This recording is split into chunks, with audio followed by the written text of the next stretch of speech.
today we're going to do a recipe on Hungarian goulash. And this is actually Alona's recipe, who was my grandfather's caretaker and an amazing Hungarian cook. So hang on and let's make some goulash. Here we go. Okay, folks, I like to use a big stainless steel pot. So what I do is I use olive oil to sort of cover the bottom like this. And then I'm going to go ahead and I'm going to put in about 2.5 tablespoons of butter. I want to get this melted down. So as soon as the butter all melts out, then I'm going to add the onions. Okay, everybody, what I got here is these are Vidalia onions. I like a sweet onion. So I try to leave them in big chunks because we're going to be cooking this like a stew. We're going to cook these so they get a little bit translucent, but not too brown. We don't want them brown. Okay. See how they're getting a little bit translucent in there? Yeah. You know, that's all good. I like to crush these. Okay. With a little fork. Just to, you know. Add the garlic to the... Yep. I'm adding about 6 garlic cloves to the onions. Okay. What I have here is, I was cutting a strip loin. So Yeah. what we did was I saved the parts of the strip loin we weren't using. You don't have to use strip loin. You could use a chuck or something like that because it's a stew, but figured I might as well use this up. So there we go. It's probably about 3 pounds, maybe a little bit more. You notice I'll always be keeping one of these next to me. I am big into a compost pile. And I'm telling you, this stuff and coffee grounds and everything makes a great compost pile. Doug, we forgot to turn the coffee on. Oh my gosh, I knew there was something wrong with me. Okay. I didn't even feel right. Okay.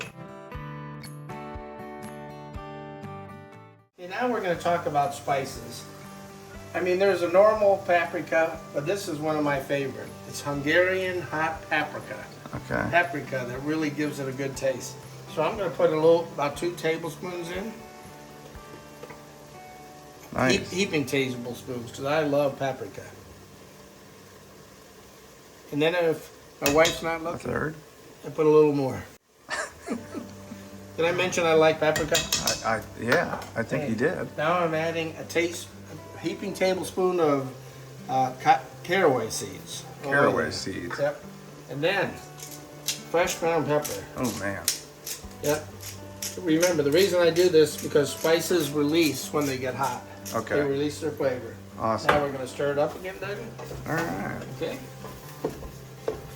Oh, that's a little bit. See, it's pretty dry right now, but you will see what happens. Because we're basically making a Hungarian stew. Gotcha. Okay. All right. I got green peppers. I got red peppers. I got cabanos. Cabanos. I like a Hungarian mild pepper. Okay. But I could not find any, so these have a nice mild flavor. Yeah. And I got plum tomatoes. So what we're going to do is we're going to add all this to our pots. Nice. And then you're saying that the moisture comes through this. Yes, because all the vegetables end up sweating out. Yeah. And they turn into a big stew. Okay. Man, that smells good. I'll tell you that. It looks pretty, doesn't it? It does.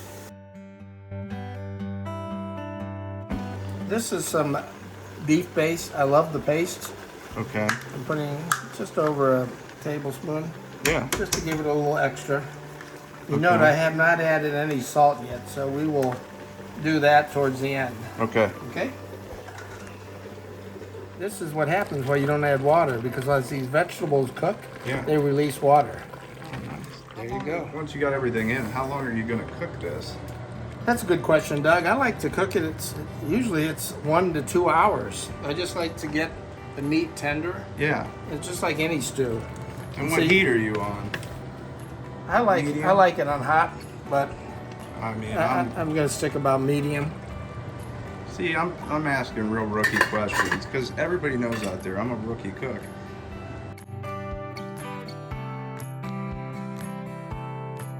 My wife says I put sugar in everything. That's not true. This is brown sugar. I just like to put a little bit in there. It gives it a little bit of flavor. And Doug, I think we're darn near close to done. So now I'm going to make some spraetzles. And you can go back to our one video on how to make a spraetzel. Awesome. Okay, get ready to eat, Doug. Oh man, this is gonna be good. Okay. Okay, Doug, here we go. What do you think? I think it looks good. That's what I think. Ooh, okay.